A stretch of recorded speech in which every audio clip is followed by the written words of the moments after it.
Okey. Como esa vez que un güey se enojó tanto de que su Ferrari se descompusiera cada 2 minutos, que se fue a quejar a la fábrica y le dijeron, básicamente: "Regrésate al campo con tus tractores, que nosotros nos hacemos cargo de los coches". Y eso lo hizo enojar tanto que fue a hacer su propia marca de coches, creando al más grande competidor de Ferrari hasta la fecha.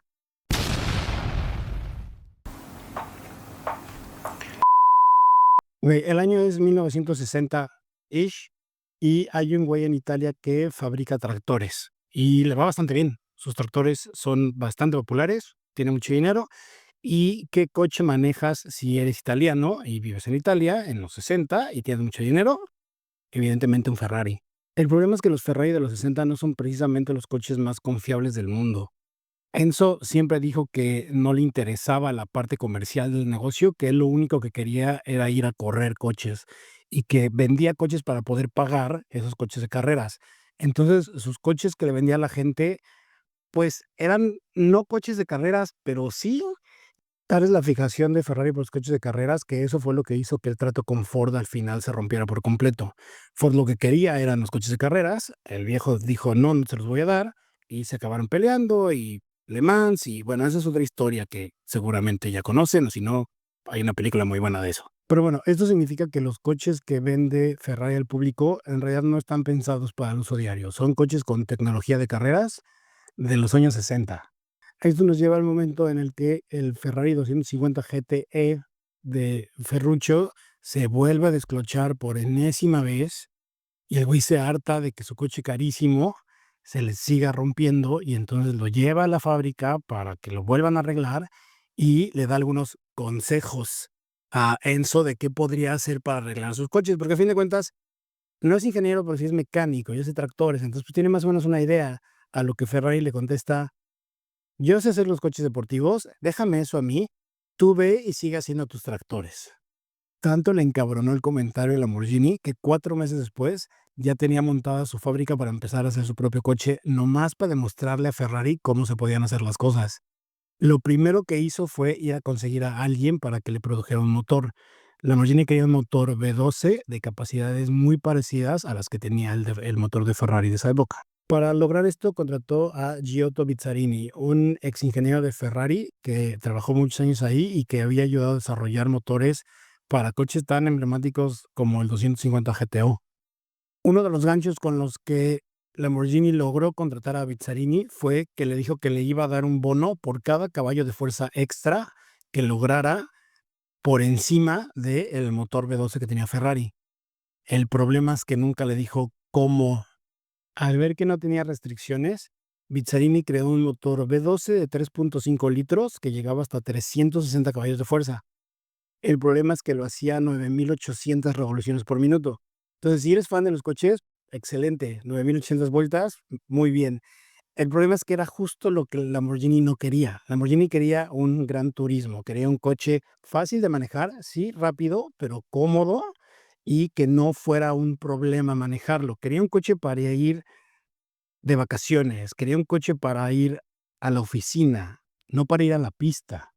Okey, un paréntesis rapidísimo aquí. Para los que no sepan lo que es un gran turismo, a grosso modo, la base de un gran turismo es que sea un coche, sí, rápido, pero también que sea muy cómodo, en el que puedas recorrer distancias muy largas, ¿okey? Bien. Como lo que le habían entregado era básicamente un motor de carreras, Ferruccio se negó a pagar.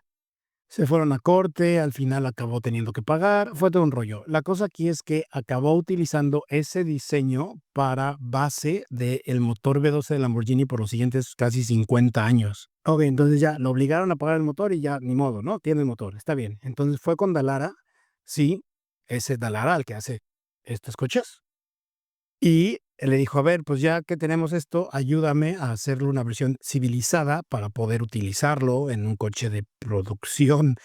Y ese fue el motor que utilizaron para el primer coche de Lamborghini, el 350 GT. Después de que el 350 GT tuviera el suficiente éxito como para mantener la marca a flote al menos, 3 ingenieros jóvenes de la marca empezaron a tener esta como inquietud de querer hacer algo un poquito con más jiribilla, un poquito algo más como deportivo.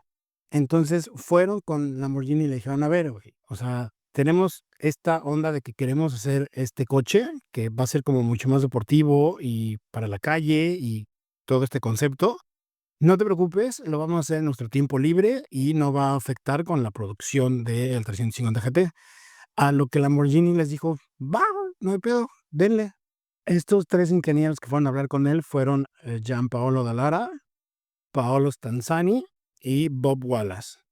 Y un pequeño dato que me parece importante aquí es que los 3, en este momento, tienen menos de 30 años. Aquí hay que entender qué clase de persona era Ferruccio Lamborghini. A diferencia de Ferrari, que estaba encima de los ingenieros todo el tiempo y viendo que cada pieza de su coche estuviera perfecta, por lo menos en los coches de carreras, los coches de producción no le importaban, pero en los coches de carreras estaba encima de su gente todo el tiempo. Ferruccio no, Ferruccio era una persona que sabía que no sabía, pero lo que sí sabía era delegar. Entonces, siempre trató de rodearse de gente que sabía lo que estaba haciendo y los dejaba hacer su trabajo. La idea que tenían para hacer el coche deportivo era hacer un coche con el motor central, o sea, el motor en medio. El problema es que el motor que tenían para poder trabajar era el V12 de la marca, que era demasiado grande, era demasiado largo. Entonces, si lo hubieran puesto en la posición normal, longitudinal, el coche hubiera sido demasiado largo y no se hubiera podido. Entonces tuvieron la fabulosa idea de voltearlo 90 grados para ponerlo de manera transversal y entonces así ya cupo. El problema es que cupo con calzador, o sea, apenas si tenía espacio, pero lograron ponerlo y hacer un chasis rodante, básicamente unos tubos con unas llantas y el motor y hacer que eso funcionara y que se moviera como prueba de concepto. La verdad es que Lamborghini nunca tuvo la idea de venderlo, solamente le pareció un ejercicio interesante que le podría ayudar como truco publicitario para vender más 350 GT. Entonces decidió que era buena idea llevarlo al Salón de Turín de 1965, donde lo presentaron así, chasis rodante, se llamaba P400, P es de posteriori, que es la posición del motor atrás del conductor, y el 400 es por los 4 litros del motor. La cosa es que así nomás el chasis, los tubos, hubieron 10 personas que le dieron depósitos para el coche. 10 personas. Vieron unos tubos con unas llantas y un motorzote ahí en medio y dijeron, sí, a huevo, quiero uno de esos. No me importa cómo se va a ver, no me importa cuánto va a costar, no me importa, lo quiero. Que 10 güeyes apartaran 10 de algo era buena señal, así que Lamborghini al final decidió hacer el coche. Ahora había que ponerle cuerpo al coche. Entonces hubieron varias casas de diseño que trataron ahí como de pelearse para ver quién se lo quedaba. Al final se lo quedó Bertone, marca que 2 días antes de ese Auto Show de Turín habían contratado a un nuevo escuincle también de 27 años llamado Marcello Gandini. Como Bertone tenía otros clientes y otras cosas que hacer, básicamente le dijeron a Gandini, tú eres el nuevo boy, así que te toca hacer esto. El cliente lo quiere para allá y tenías que haberlo entregado ayer, así que chíngale. ¿Cuál fue la respuesta de Gandini a esto? Diseñó uno de los coches más bellos de la historia en 2 días. 2 días le tomó. Para la semana ya estaban hechos los planos de tamaño real. Un mes después ya estaba hecho el primer prototipo. Todo estaba tan acelerado y todo estaba yendo tan rápido porque el coche tenía que presentarse 5 meses después, en marzo del 66, durante el Auto Show de Ginebra. Entre toda esta corredera para que el coche quedara a tiempo, nadie se fijó que el motor cupiera. Entonces, básicamente no cabía. Por lo que el coche que presentaron en el Auto Show de Ginebra del 66, en vez de motor tenía unos sacos de arena y empujaron el coche al stand y ahí lo dejaron. Y por más que la prensa les decía, ay, déjame ver el motor, no, el cofre está cerrado, nadie va a ver nada. Fue tanto el acelere que incluso Ferruccio vio el coche por primera vez al mismo tiempo que todos los demás ahí en el Auto Show de Ginebra, no lo había visto. Y una vez que lo vio dijo, tal vez haya otros 10 güeyes que quieran comprar el coche.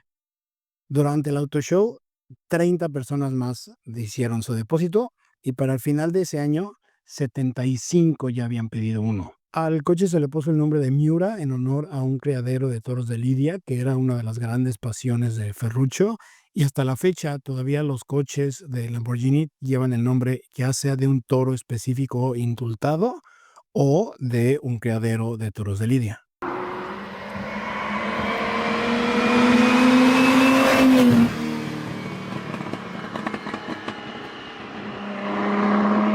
Cuando las primeras unidades del Miura llegaron al mercado un año después, fueron un desastre total. Estaban plagadas de fallas mecánicas, tanto así que esas primeras unidades se vendieron a clientes en Italia para que pudieran llevarlo al taller, porque muchas veces había que hacer incluso cambios estructurales al coche. Eran algo así como la industria de los videojuegos en la actualidad, en la que compras un juego y en realidad te venden un producto que no está terminado y eres un probador más y conforme lo vas usando, pues van desarrollando más el juego y va quedando mejor. Bueno, así, pero con un coche. Muchas de estas fallas se fueron corrigiendo conforme avanzó la producción del coche. El problema es que hubieron algunas que la verdad es que no, siempre estuvieron ahí y son como de las más notables. Por ejemplo, el por cómo estaba construido el motor con la caja de velocidades, en curvas largas a grandes velocidades, el motor se quedaba sin aceite y tronaba y te estrellabas.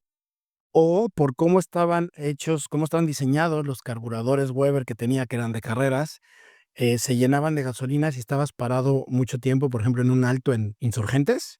Si estabas parado mucho tiempo, los carburadores, la parte de abajo se llenaba de gasolina y entonces cuando acelerabas, esa gasolina podía salirse del carburador y caer en el múltiple de escape y el coche se incendiaba por completo.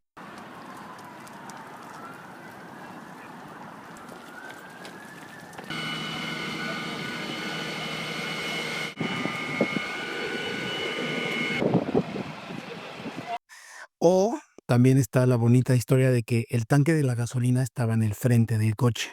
Entonces, conforme la gasolina bajaba, o sea, conforme más gasolina consumías, el frente del coche se hacía cada vez más ligero. Y entonces, cuando ibas muy rápido y el frente estaba muy ligero, el frente se levantaba y entonces las llantas no tenían el mismo contacto con el piso y entonces no podías decir al coche para dónde ir y entonces te estrellabas y se incendiaba. Ah, y también costaba $20,000. Con eso te podías comprar 4 Jaguares E-Type. Pero al final todas estas fallas, la verdad es que no eran suficientes como para que el coche no se vendiera, o sea, nada más hay que verlo. Supuestamente el motor tenía 350 caballos y luego lo aumentaron a 370 y luego lo aumentaron a 380. La cosa es que hay unos documentos hechos por Bob Wallace, ¿se acuerdan de Bob Wallace? Uno de los primeros que hizo el coche, en donde dice él que nunca tocaron el motor, que jamás le desarrollaron nada, que jamás le aumentaron nada, que nunca lo tocaron. Y es más, que todos los motores que hicieron tenían entre 320 y 330 caballos nomás. A pesar de la falta de potencia, el Miura es un coche sumamente rápido. Acelera de 0 a 100 kilómetros por hora en 5.5 segundos.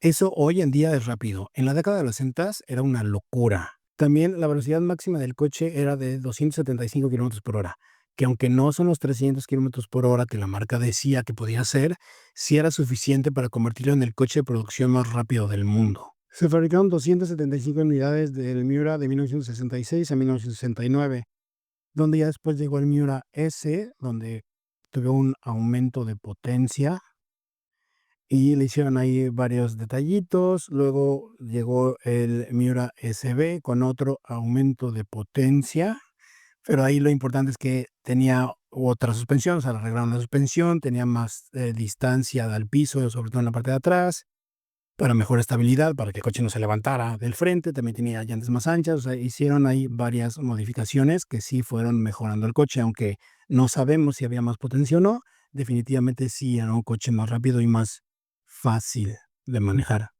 Lo más irónico de todo esto es que el coche que puso a la marca en el mapa, el coche que básicamente creó el segmento de los superdeportivos y que hizo de Lamborghini un nombre famoso en todo el mundo, era justo el coche que Ferruccio Lamborghini no quería. Era un coche deportivo con tecnología de coches de carreras, que era complicado de manejar. Era todo lo contrario a lo que Ferruccio quería. Sin embargo, ese fue el coche que la gente quiso. Y sí, yo sé que Porsche vende más coches que Lamborghini, pero en temas de nombre, cuando tú dices una marca de coches deportivos exóticos, Lamborghini siempre va a estar ahí junto a Ferrari, mucho más que Porsche.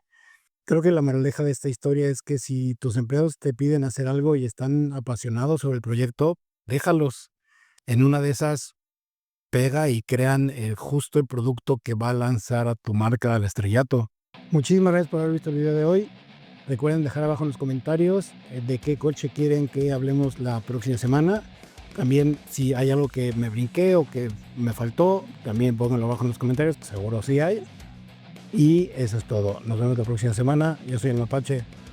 Bye.